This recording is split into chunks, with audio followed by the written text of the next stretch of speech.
Thank you. Hey, guys. How you doing? Hey, everybody.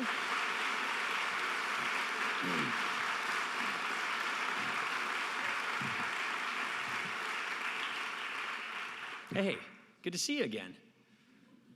Thank you very much. Kayla, thanks. John, thanks for the introduction. I really, really appreciate it. I want to thank SE Cup, my friend, for inviting me here, and all of you for indulging me.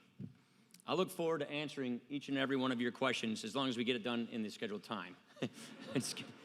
First, I want to make my case. Why support Republicans?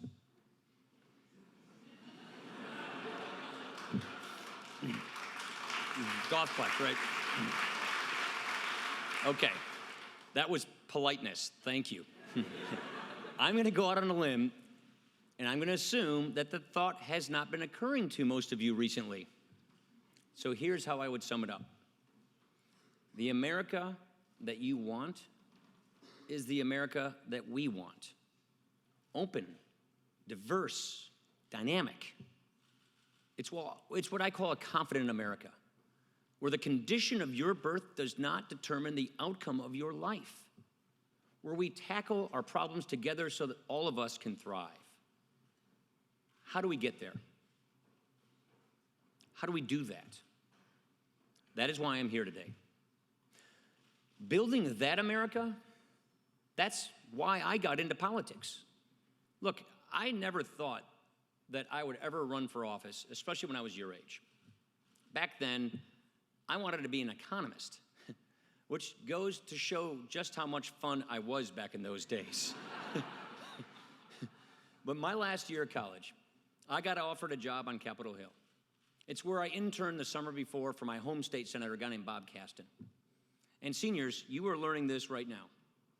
The first time anybody offers you a job for anything, it's a huge relief and somewhat of a shock. I almost didn't take it.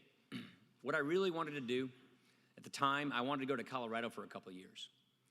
I wanted to wait tables and do mountain climbing in the summer, and I wanted to join the ski patrol in the winter. That's what I thought I was going to do for at least a good couple of years. Then, when I mentioned this idea to my mom, she wasn't exactly enthusiastic.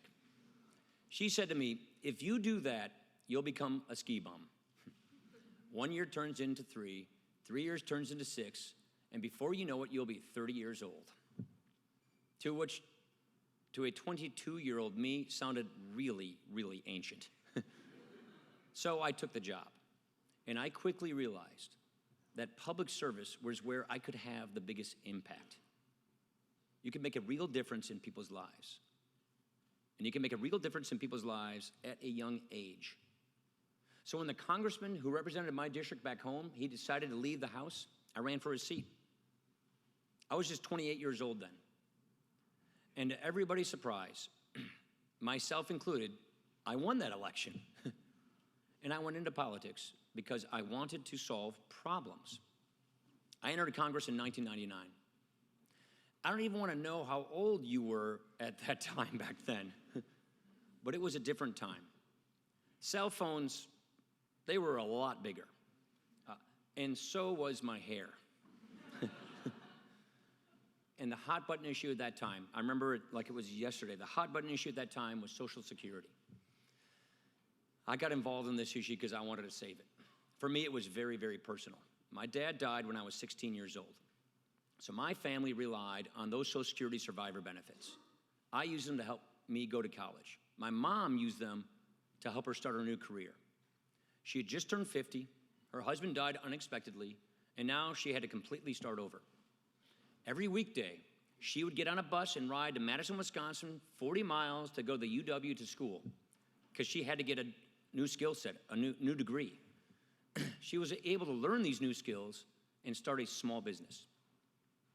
So I knew what Social Security had done for my family.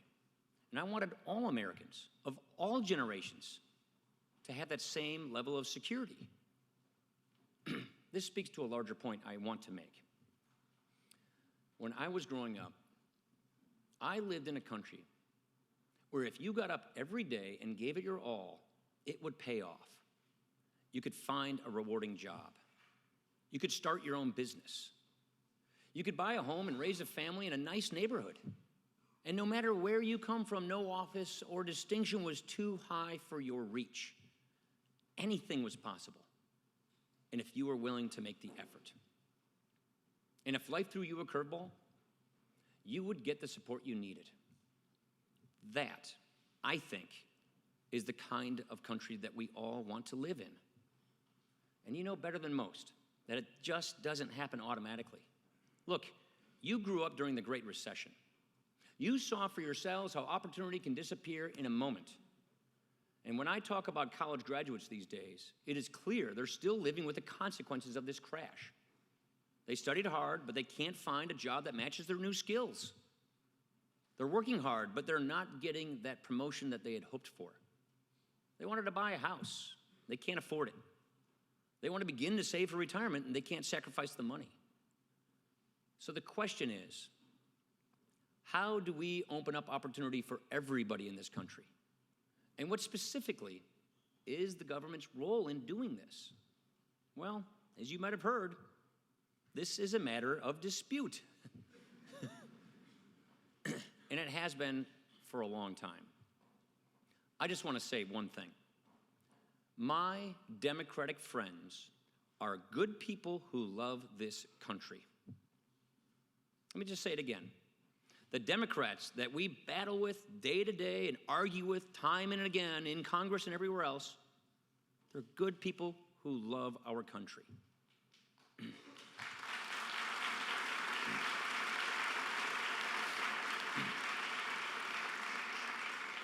We work together every day to find common ground and make progress where we can.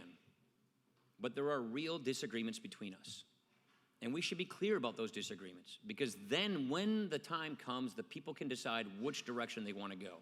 This is what we feel we owe people. And I believe many of our current policies are shutting young people out of our economy by taking decisions away from people, away from the individual. So this is how we see the difference.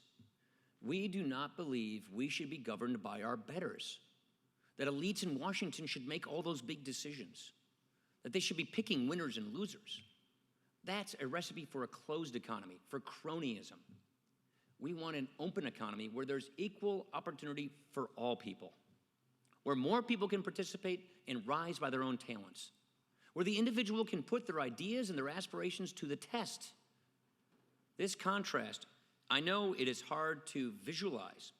So here's an example. Say you've got an idea for a new business and you want to create a startup. Well, you need to raise money to do that. And if you want to raise money on the internet, as so many people do these days, you typically have two options. Ask for donations or go get a loan. There's a third option. Offer stock. That sounds pretty intimidating, but really, it's not. It's basically just crowdsourcing for investors.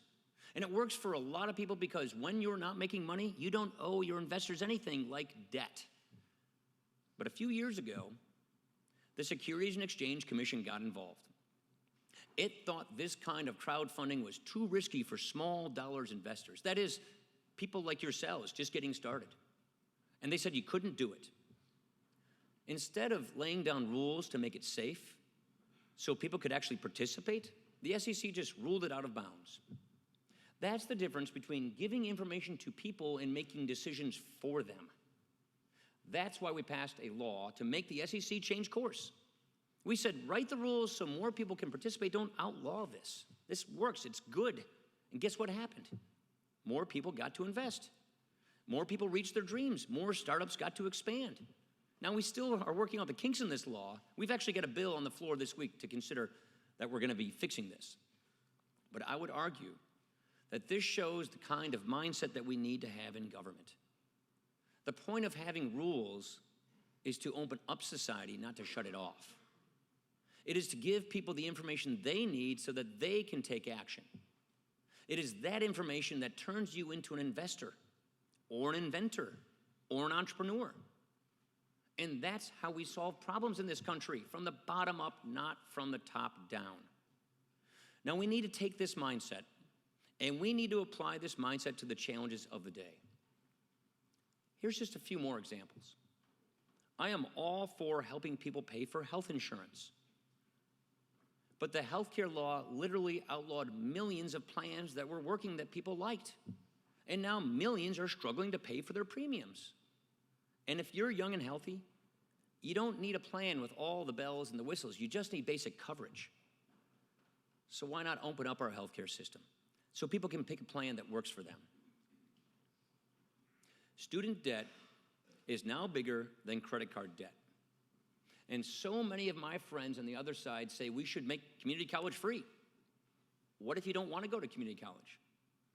Why don't we break up the college cartel and say, let's have students, give them more options? Why don't we give our students a choice? We've been fighting the war on poverty for over 50 years now. We spend billions of dollars each year on 92 different federal poverty-fighting programs. Yet, poverty is not all that much lower than when we started this war 51 years ago. And if you look in our local communities, there are actually thousands of people fighting poverty on the front lines every day and winning this fight. So instead of trying to replace them, instead of trying to overregulate them, instead of trying to control and direct or displace them, government ought to support them. There are over 2 million people in our prisons. Many of them are not hardened criminals. They're not violent people. A lot of them are just people who made a mistake. I think we need to let more people earn a second chance in life. Instead of locking people up, why don't we unlock their potential? You know the good news?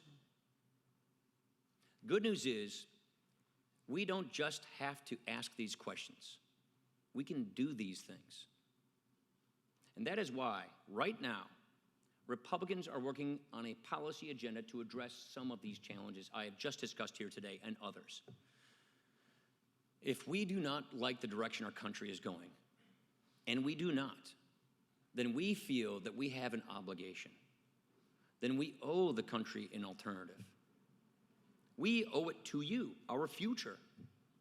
I know you've heard people like me say that yours may be the first generation to be less off than ever before, that we'd sever this legacy of leaving the next generation better off. That does not have to happen. And it will not have to happen if we seize this moment. Maybe this will help sum things up. At the Democratic National Convention in 2012, they showed this video that said, government is the only thing that we all belong to. I think they got it exactly backward. Government is the only thing that belongs to all of us. It is not supposed to manage people, but to serve them. And I think this mindset is in total sync with the way that you live your lives. It is almost cliche to say that your generation is the most technologically savvy we have ever seen. I mean, look, if I can log on to Netflix or Vudu or Hulu, that is a huge win for me. I usually ask my 11-year-old how to do it. But you know better than anyone that technology is not a toy or a distraction. It is what allows you to focus on the essentials in life, on your faith, on your family, on your work, on your hobbies. I would argue that government is supposed to do the same thing. These days, with technology, you are so used to customizing your everyday life. It's at your fingertips. So why on earth would you want to support a governing philosophy that seeks to take away your right and your ability to customize, to individualize, to decide critical aspects of your life, like your health care or your education? You can't say government is of the people when it is imposing its decisions on the people. Government does not impose community. The people create it. And government's role is to protect it. Only we, the people, can build a confident America. So today, I am asking for your help. We need your ideas. We need you to create the next Uber or Lyft or Twitter or Snapchat, or to raise the next generation, or to run for office, or to get involved in our community, or to do all these things. Because that's who we are. A country that sees the potential in every human being. You learned this at Georgetown, I know it. And does everything we can to bring that potential to life. Thank you very much. Appreciate it.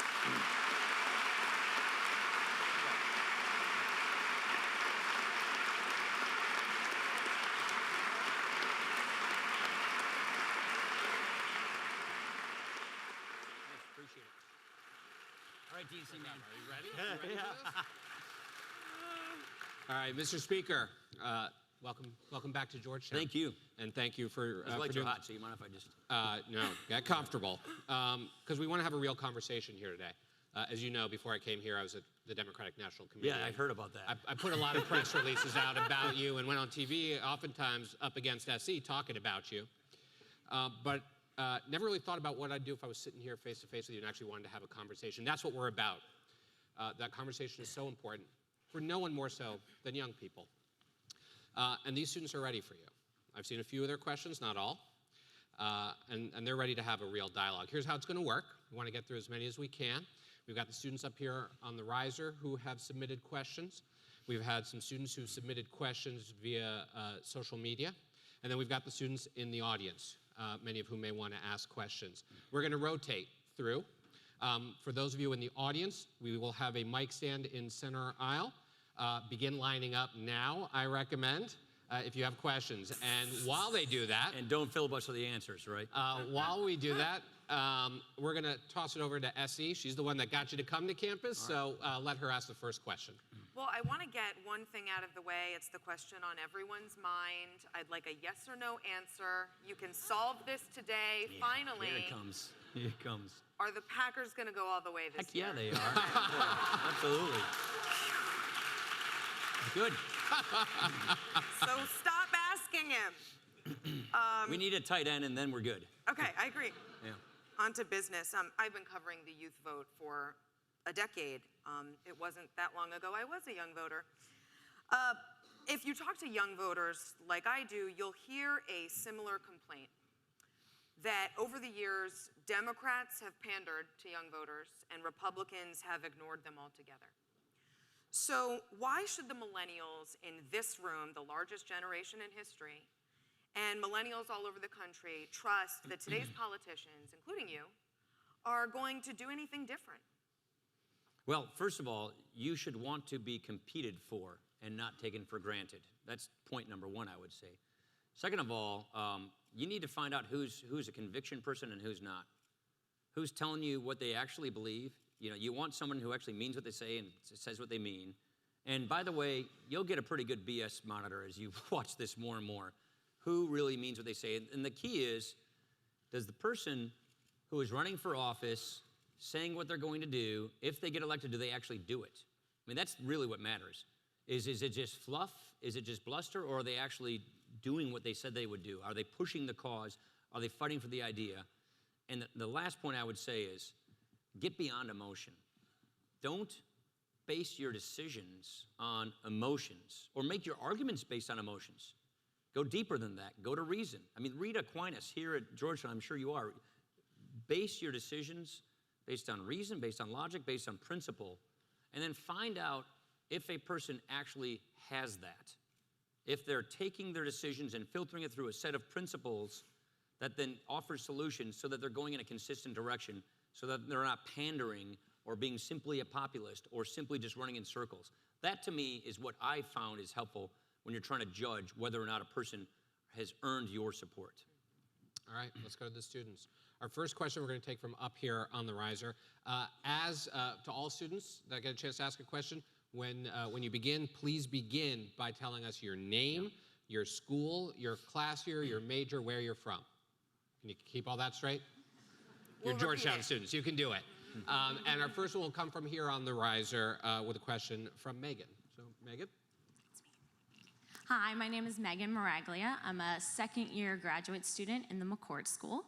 I'm originally from South Jersey, outside of Philadelphia. Thank you so much for joining us today. Yeah. Secretary Clinton and Senator Sanders have spent a lot of time on the campaign trail discussing student debt and college affordability, which is undoubtedly a pressing issue for many here today, and you mentioned in your speech. Both of them seem to have specific proposals on how to prevent this problem from perpetuating, but I'm not sure we've heard the same level of detail and commitment from Republicans. So what are Republicans going to do to seriously and in a timely manner address this problem? First, I would be weary of empty promises that aren't paid for. But just saying.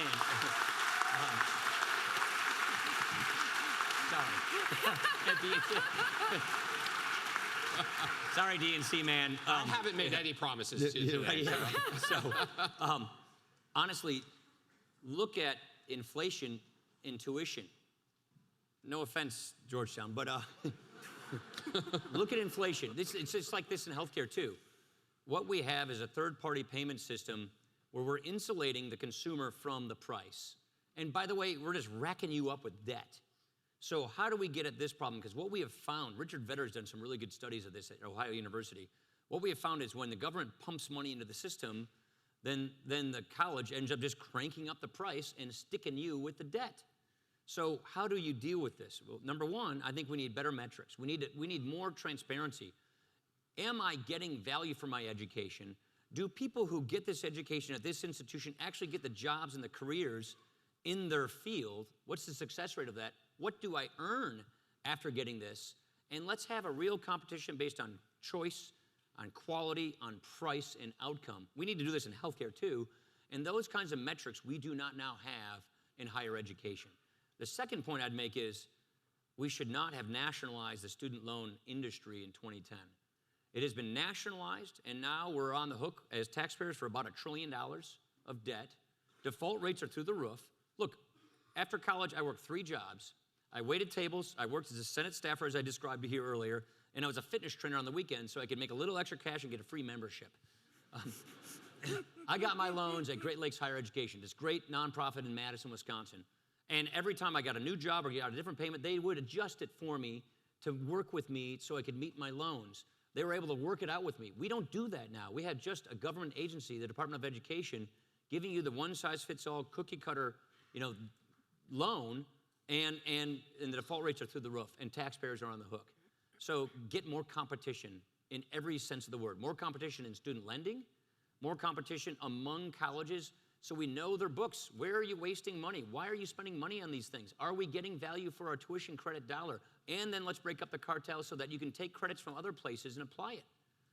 Can I bring some credits from high school with ACTs? Can I bring some, with different college courses? Can I bring a 2-year degree in? Are there online alternatives? Can I put together a competitive form of getting a college tuition that isn't as costly? Look, I love this college. It's a great school.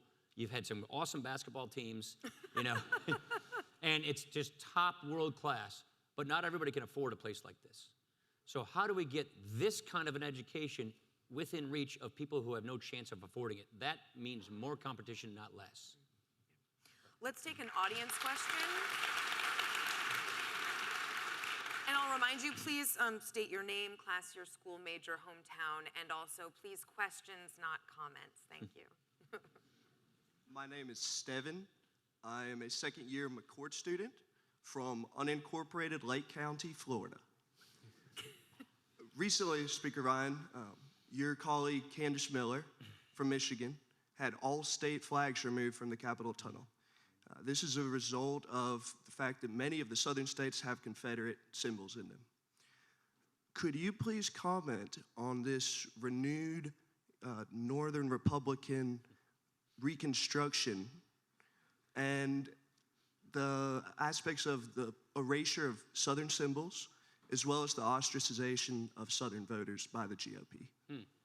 I never looked at it that way, by the way. Northern, well, that's interesting. Yeah, I'm from Wisconsin, so guilty as a Northerner. For the record, I supported her decision, and we discussed it, and I thought it was the right thing to do. Mississippi is still going to be represented because we're putting the commemorative coins up for each of the states. Here's the issue, and I think Nikki Haley did the right thing, and we may not agree, but this symbol does insult. This symbol, I think, does more to divide this country than to unify this country. As a states' rights person, it is up to the states to decide these things, but I gotta tell you, if in the Capitol we're going to have symbols, we're gonna have symbols that unify people, that don't divide people, and that's just the way we think.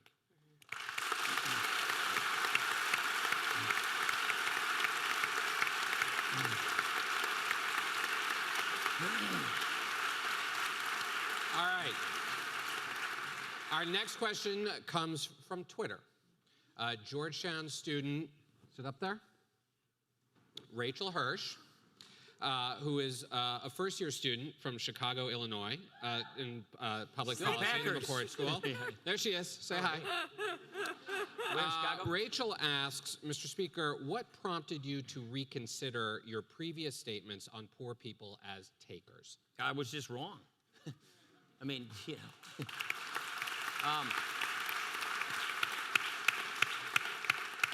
I didn't mean offense. It's, you know, obviously I'm a conservative. I have a libertarian streak in me. I believe in limited government and upward mobility and opportunity.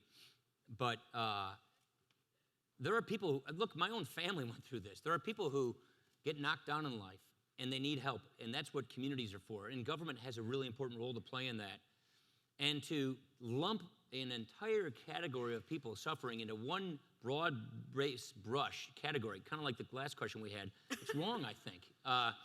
And so if you do something that is wrong, that misimplies, that is hurtful, instead of just trying to spin yourself out of it, just own up to it and just fess up and fix it. And that's just the way I saw it, and that's why I did it. Just that simple. We have another question from the stage. Connor? Mr. Speaker, thank you again for being with us today. My name is Connor Maitner. I'm a junior in the college, majoring in government, originally from Barrington, Illinois, so not far from Janesville. No, I know Barrington, yeah. So my question to you is that I've been very dismayed by this year's election thus far. I'll never support Donald Trump. Why is that? Yeah, in case you haven't heard. But I'll never support Donald Trump, and Ted Cruz does very little to appeal to me as a young voter. And so I ask you, what advice or reasons for optimism could you offer to young Republicans such as myself who find it very difficult to support either of the two leading candidates for our party's nomination? Well, unfortunately, this is not the first time I've had this question. Let me... all right, no. So as you know, I'm chair of the convention. I learned about this because the Speaker of the House is the chair of the convention. By the way, I didn't learn about this until after I had become Speaker of the House. So I'm very neutral on this, so I'm not trying to push you one way or the other. I would look at the ideas. Look at the platform that's being advanced. Look at the agenda project that we are advancing, which, by the way, we decided in the House before the presidential election got started, when we had 17 candidates. And so look at what it is we're presenting to the country later this early summer, before Cleveland, and that we're going to offer the country. 5 things in our agenda. And look, where there's common ground and we can get things done, do it. That's why we did education reform, transportation reform, rewrite our customs laws. We're passing a bill this week that says the government can't just take your emails without a warrant. So we're fixing things where we can find common ground, but there are a lot of things we don't. Look at the 5 things we're talking about, and look at the policies, not the person necessarily, because it's the policies that matter so much. How do you grow the economy? Reform the tax code, open up energy, regulatory reform. What does patient-centered healthcare look like? We don't think the Affordable Care Act is working. Newsflash, Republicans are against Obamacare. But we owe it to people to show what we would replace it with. We have to show what we would do differently. And by the way, if we do not fix our entitlement programs from the current path to bankruptcy that we are on, you will receive an inferior future.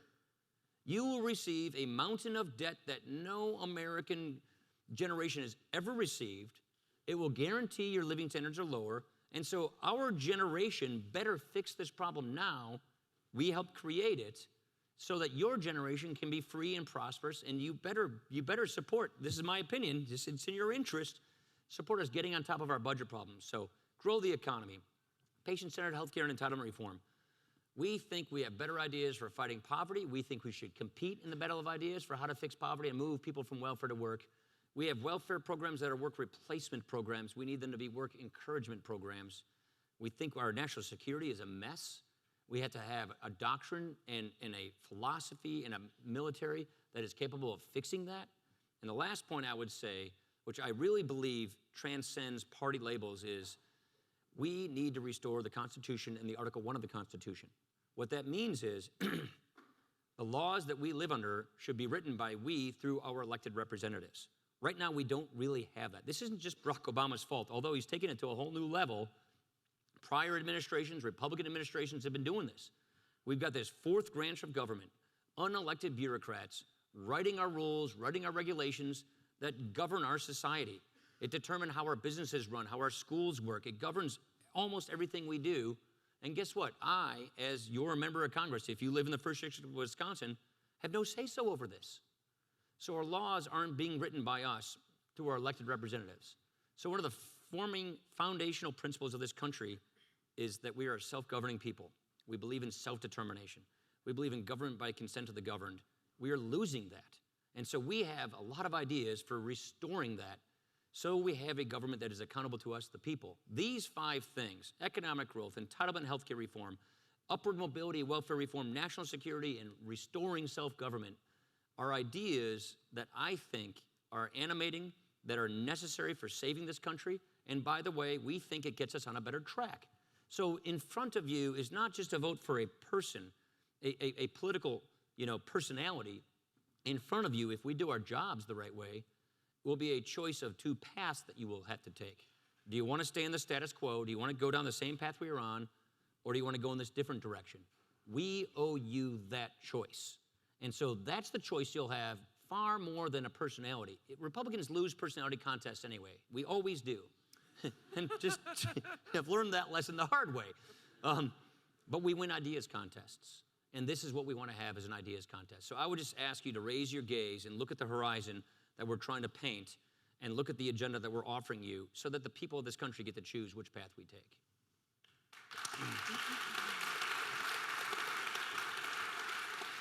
Let's go to the next question from the audience. Hello, Speaker Ryan. My name is Michael. I'm a junior in the college studying government and economics, much like you did, and I'm from suburban Arizona, just outside of Phoenix. So actually building off your answer to Connor's question about choosing between 2 paths and seeing what consent of the governed looks like, that happens a lot at the state level. In my state of Arizona, where Republicans control the governorship and both houses, and in many other states across the country, probably most infamously Kansas, we've seen some of your ideas put to the test, where government is getting off people's backs by cutting taxes and slashing regulations. Yet teachers are leaving Arizona in droves. Kansas Republicans aren't seeing the economy grow, and in fact, they're almost in open revolt against their governor. How can you ask me to support some of these ideas nationally when I look back at my state or many other states where you have the political will and opportunity to enact this path, and it doesn't seem to be working? Well,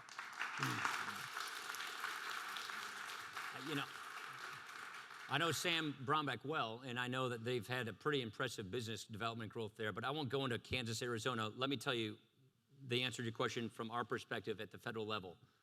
Let's just take taxes, for example.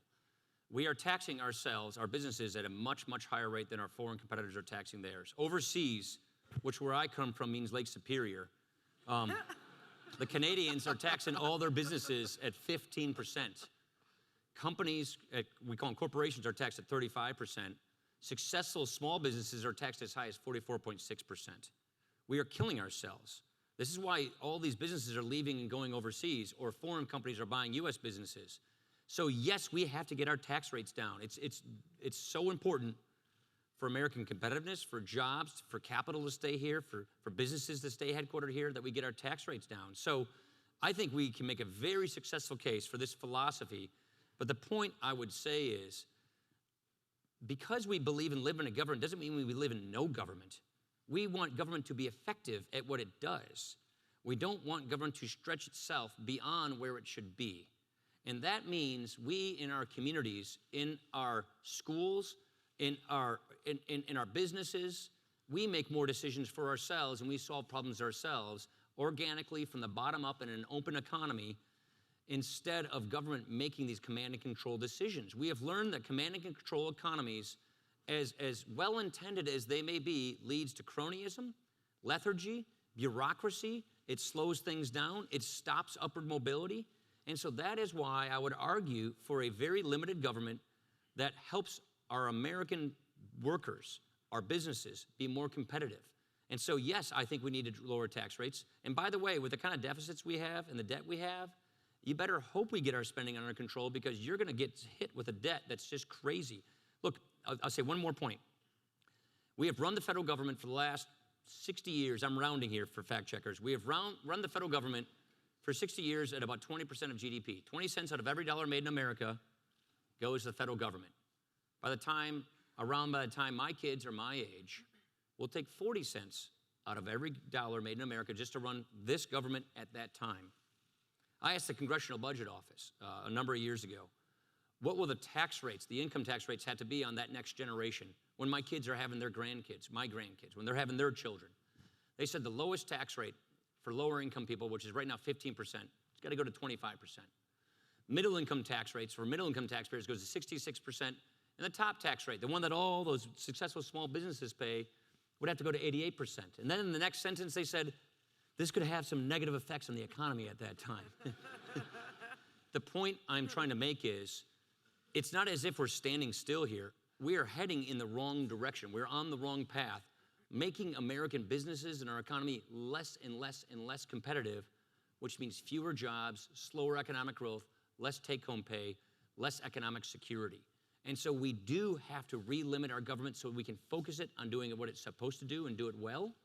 And yes, these theories do work. When we lower tax rates, especially in this global competition, it helps, it works, it is successful.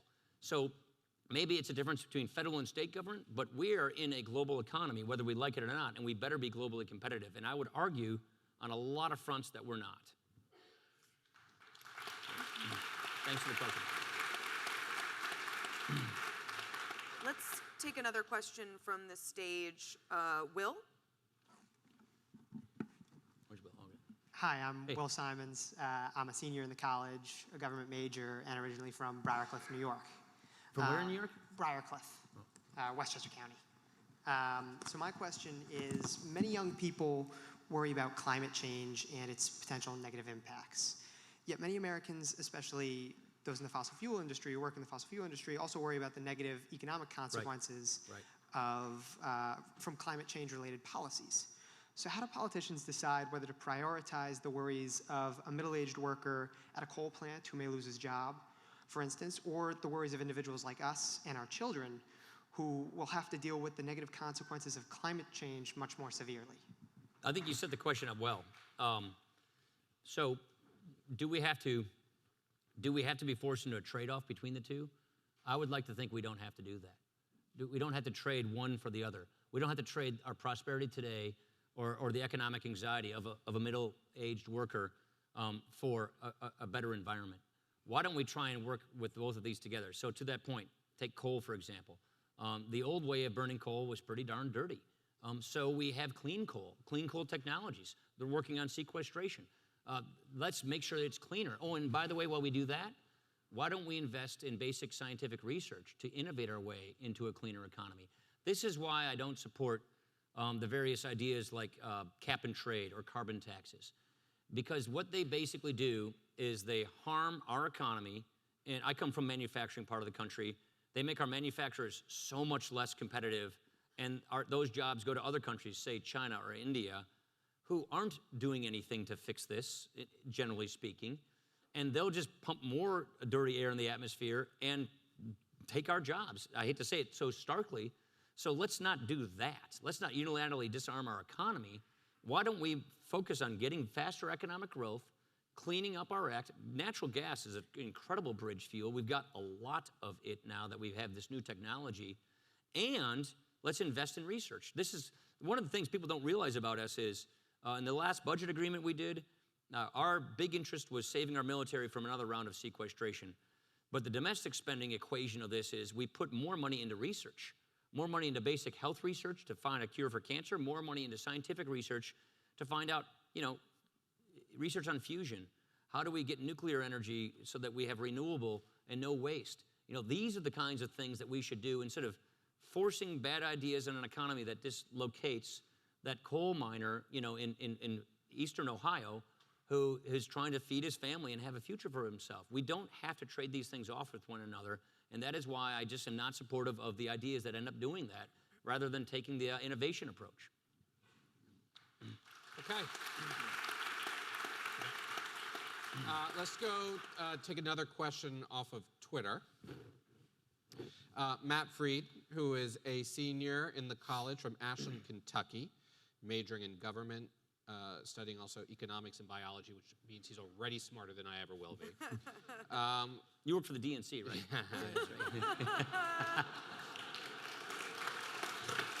You set me up. I'm sorry, man, dude. It was a softball. I came back to Georgetown. Let's just be clear about that.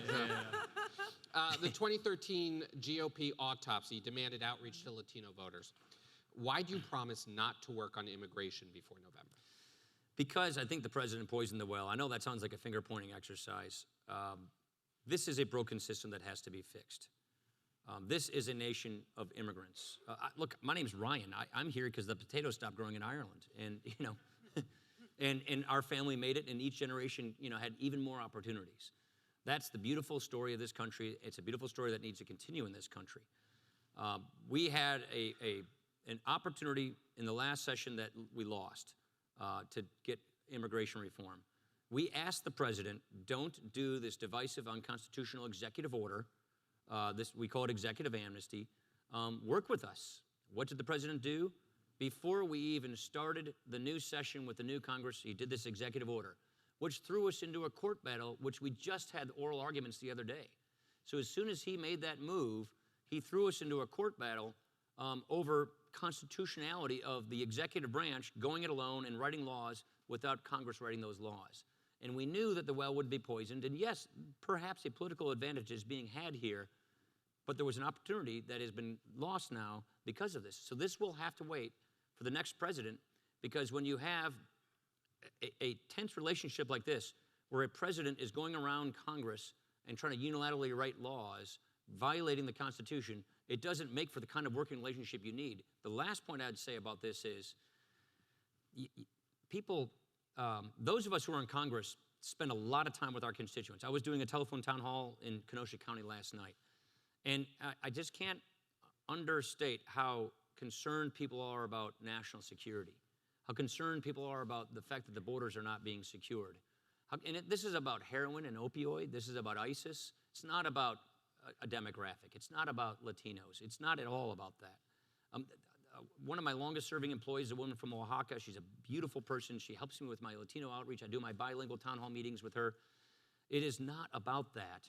It is about the rule of law. It is about this country being, knowing who is coming and who is going, and then getting these laws right so that they work. And the last point I would make, and I've been working on immigration reform a long time, since before I was elected to Congress, we need to have reforms that are lasting. We tried fixing this in 1996, that didn't work. We started with 1986, that didn't work. Then we went to 1996, and basically since 2006, George Bush made a really good try. I supported that effort. We haven't been able to fix it. And we have to come together and figure this out, but I don't think that this year is going to happen because of the executive amnesty and the run around Congress and how that poisoned the well and sent us into a court battle. We had our lawyer in court just a week ago arguing these cases, not based on really immigration, but based on the rule of law. So at the end of the day, we need to fix this problem. It's broken, and don't forget the rule of law and security is paramount to have that first as a confidence-building measure to make sure that people really believe that the laws will be enforced so that when we do immigration reform, it's lasting. It doesn't last 5 or 10 years like the last 3 times we tried it. It actually works for a long time to come. Let me exercise moderator's prerogative here and just ask one follow-up, because we're talking about millennials today, talking about young people, and there are a lot of young people out there who are worried about a family member being deported. And they may have just heard your answer and heard a lot of process about executive orders and the president and runs. Speak to that person. Yeah, so like dreamers. Right, speak to that person and allay their concerns. So the way to solve a problem is not treat the symptoms. The way to solve a problem is to solve the root cause of the problem. And the root cause of the problem is a fundamentally broken system. It's a system that we don't know who is coming and going in this country. And in a day of heroin and ISIS and drug cartels, it's a real threat to our national security. We're in the middle of writing all this opioid legislation because of this problem coming from our borders. And if we can fix the root cause of fixing our immigration laws, and I'm a person who believes that for the undocumented, we have to come up with a solution that doesn't involve mass deportations, that involves giving people the ability to get right with law, to come and earn a legal status while we fix the rest of legal immigration, which, by the way, I think is broken. It takes forever to get a visa. There are industries that can't find people. And also, let's make sure that people who can't find jobs, who are Americans, get those jobs first. So we got to make sure we get these details right. It's not quick and easy. But if we treat the root cause of the problem, then these symptoms, like dreamers, and the fear of your family being broken up will be solved if we get at the root cause of these things. Let's take another question from the audience. If you can remember to state your name and your class and where you're from and your major. Thank you. You keep Thank saying you for being here, Mr. Speaker. My name is Andrew Schneider. I'm a freshman in the college studying government and Chinese, and I'm from San Francisco. So a lot of Republicans, yourself included, and you mentioned this earlier, have talked about the fact that you want to repeal Obamacare. And that not only do you want to do that, but obviously you have to have something that comes after that. You can't just get rid of something and have nothing to replace it with. And that this plan has to be very specific, and that you have to give a reasonable alternative to the current system. Now, one of the things that Obamacare has given, especially to my family and other people, has been that you can no longer discriminate against people with pre-existing conditions. Right. If you get rid of Obamacare, will the new Republican policy specifically have a stipulation that continues this, or will people in the Republican alternative have to get rid of their health care because they have a pre-existing condition? So, thank you. You speak fast like me, and which is a benefit and a curse. I think we can do a better job of getting at this problem, which is people with pre-existing conditions not being able to buy affordable coverage, or when they get really sick, they go bankrupt.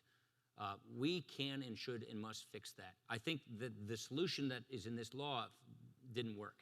The reason I think it didn't work is because it's making other people needlessly pay for health insurance that is far too expensive for them, and we're making people buy insurance products that they don't need or want.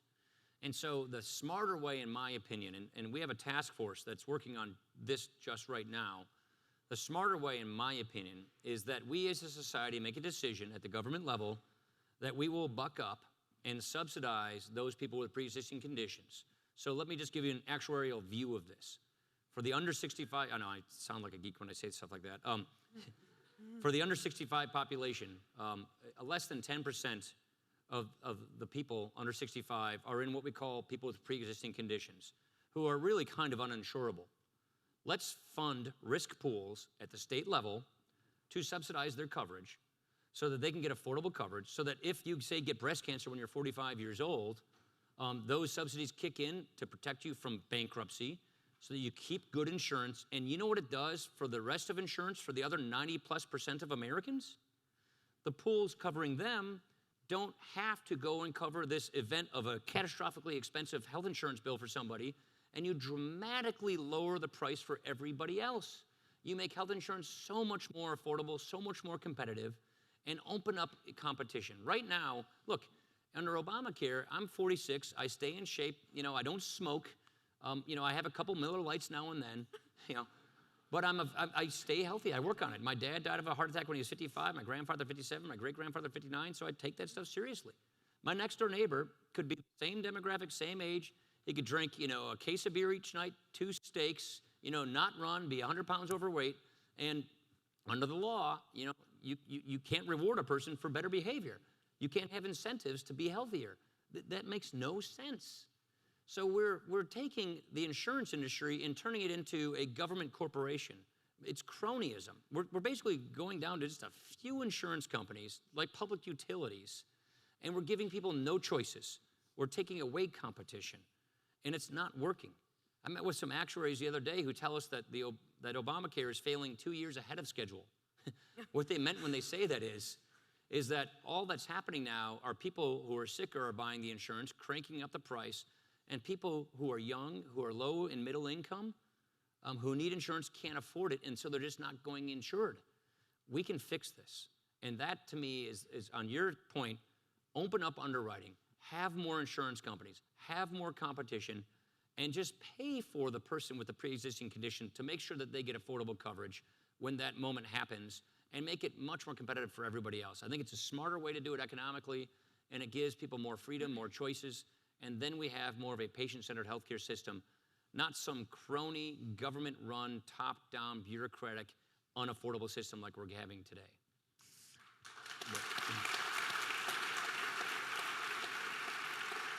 I'd really like you to address for this millennial audience the question of why tax reform should matter to this generation.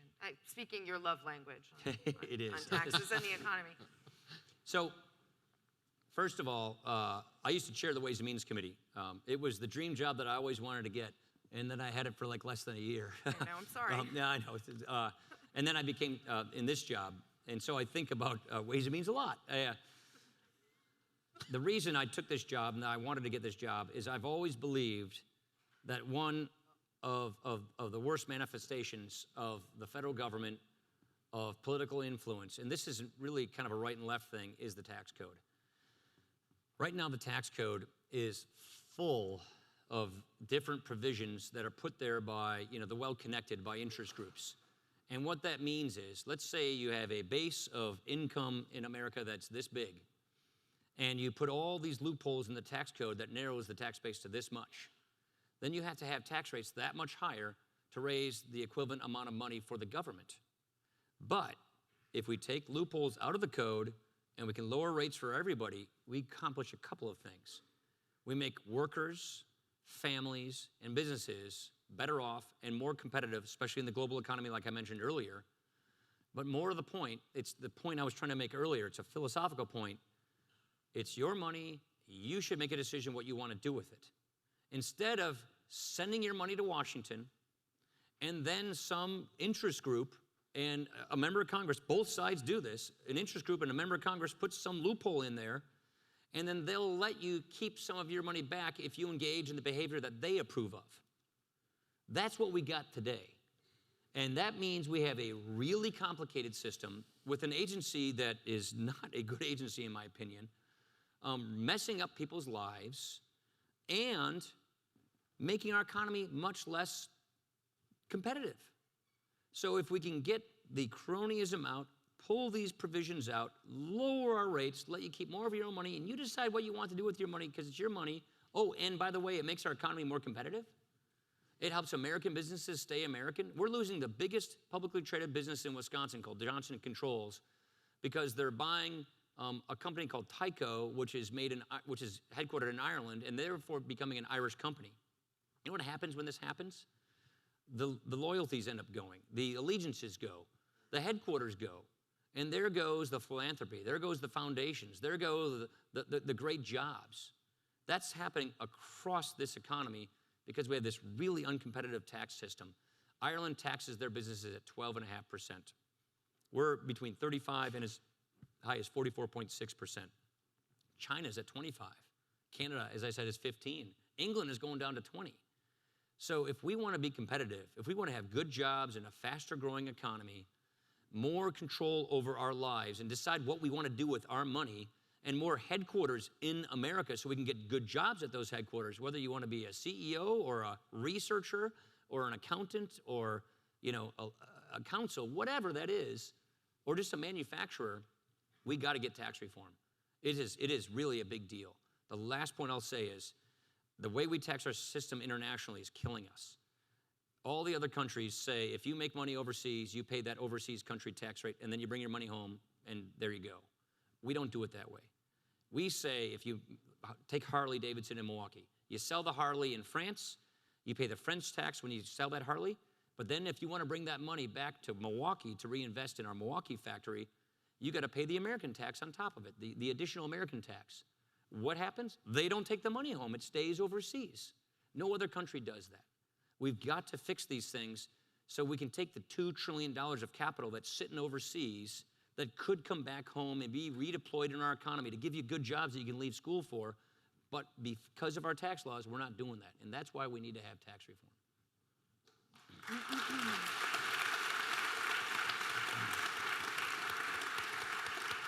Let's take another question from the riser, and this next one comes from Joel. Joel, are you? Mr. Speaker, thanks for coming and welcome back to Georgetown. My name is Joel. I am a sophomore in the School of Foreign Service, majoring in international economics, and I'm from North Canton, Ohio. Just a month ago, you gave a speech to Capitol interns such as myself, and in it, you touched on the growing political divisions in our society. It seems that nowadays, everybody on both sides of the aisle tend to see each other's more as enemies than as people with whom to cooperate. And what I wanted to know was, what do you see back home on the ground in your district in Wisconsin rather than here in DC that you believe is the root cause of these divisions? And more importantly, what can we young people do to fix this problem? Thank you. Yeah, I worry about this a lot. I know I look really young. Just kidding, but it's my 18th year in Congress. And I have never seen the well poisoned as much as it is these days. I've not seen the kind of vitriol and the kind of bitterness in our just politics like we have today. And I got to say, I think it's both sides. It's not, I'd love to say it's just Democrats, but it's not. It's both. I think one of the sources of this problem, one of them, is what is referred to as identity politics.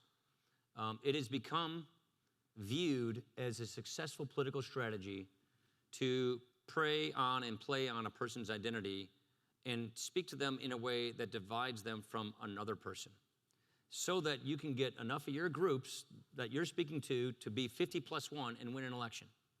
Now, unfortunately, both sides are playing this game, and all it ends up doing is dividing us as a country.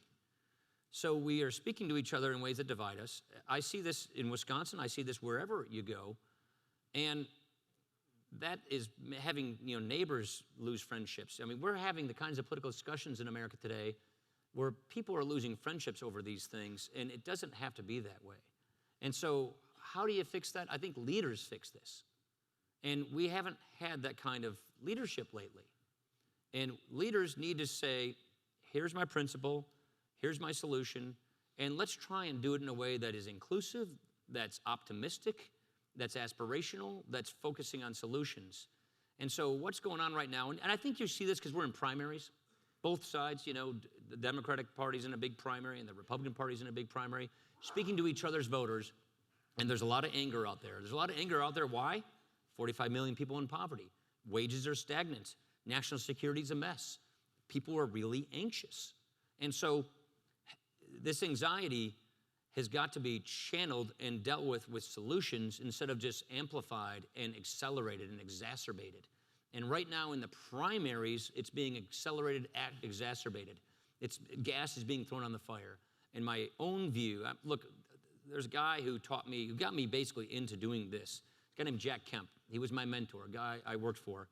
He just had a different view of these things that I just was so infectious, his enthusiasm, that I was talked and brought into politics that way, which is speak to our common humanity, fight for ideas, fight for principles, debate the merits of your proposal, don't insult the motives and the integrity of the other person. And to your point, I didn't always get it right myself. I mean, we all have to work to improve ourselves on these things, but I think leaders need to lead with aspirational politics that are inclusive, focus on principles, apply them to the problems of the day, and give people solutions, and then let voters decide.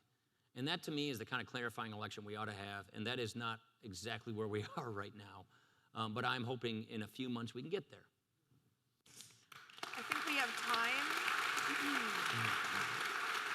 We have time for one more question from the audience. If you could come forward, thanks. Hi, Speaker Ryan. Hey. My name's Nick Simon. I'm a junior in the college, and I'm majoring in government and history, and I'm from New Orleans. You're from where? New Orleans, Oh, okay. Louisiana. Yeah. So my question for you is, when I first started getting interested in politics, I was a freshman in high school. And the big issue that everyone was talking about, and you were one of the leading voices on this, was the national debt. And the national debt is now $19 trillion. And I've had to explain to a bunch of liberal friends, even at Georgetown, the repercussions of that. Why is the national debt no longer like a buzzword in the election? And I'm frankly surprised you didn't even mention it here. So what do we need to do to let people know how big of a deal that is going to be for our generation? Pretty sure I mentioned it. That's what I was talking about when I meant entitlements. That's what I was talking about, the second plank in our plan. Patient-centered healthcare is also entitlement reform, and it's basically the healthcare entitlements that are the drivers of our debt. So please know that that is a high priority. My own view on this, as the person who wrote most of our budgets that we've passed or offered, this is your generation's big fight.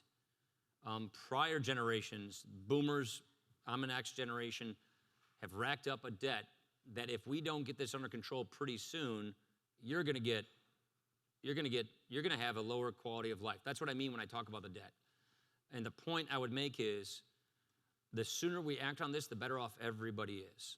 The sooner we tackle the drivers of our debt, which are these entitlement programs, Medicare, Medicaid, Obamacare.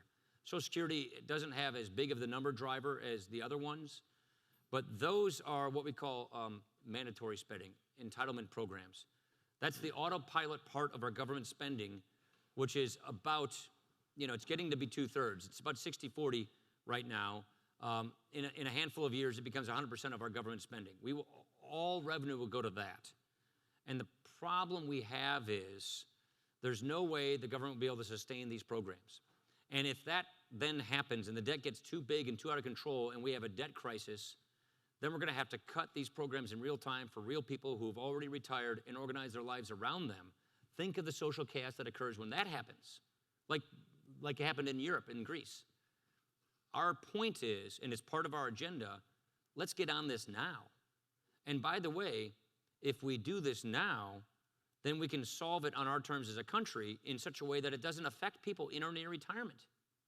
My mom's 80. She's been living on Medicare and Social Security for a while now. Why should we pull the rug out from under her after she worked, paid her dues, paid her taxes, prepared her retirement for this? Let's keep that intact. But for those of us, for your generation, the millennial generation, our generation, the X generation, I think, yep. Right? Okay, thank you, sorry.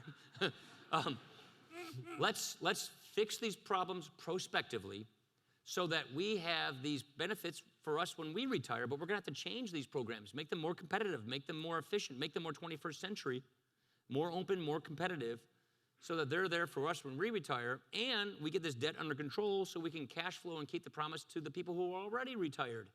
We can do it on our terms as a country if we go soon. We blow another presidency, and believe me, I tried for a long time to get a budget deal with this president. Just wouldn't do it. I just don't think progressives are interested in the kind of budget solutions you have to have in order to fix this problem. And I'm not saying this is just Republican, Democrat. Look, Erskine Bowles and Alice Rivlin, two great friends of mine, Democrats, agree with the kinds of solutions I'm talking about. Alice Rivlin and I had an amendment to the Simpson-Bowles that would have fixed this healthcare problem. So I believe that there's a coalition of Republicans and what I would call moderate slash conservative Democrats that can fix this debt problem on our terms as a country. It makes these programs work better for the future, keeps the promise to people in or near retirement, and we got to do it soon, really soon. Otherwise, the debt is going to get out of control, and we're going to be doing surgery per the bond markets, and it's going to rip up the social safety net and be chaotic.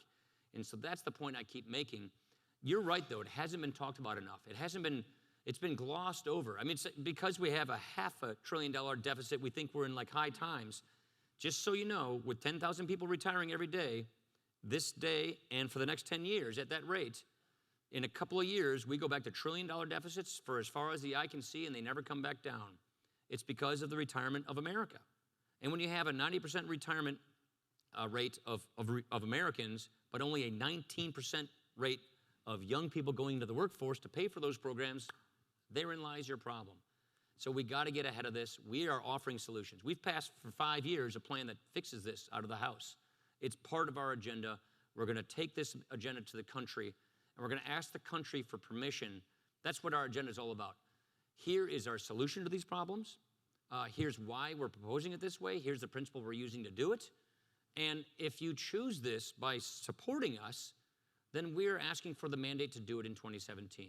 That's what I think is necessary to have a clarifying mandate-based election to give us the political wherewithal in order to fix these problems in 2017 so we can get on this problem and fix it while it's still within our own control. That's why we're doing what we're doing, and I appreciate the question.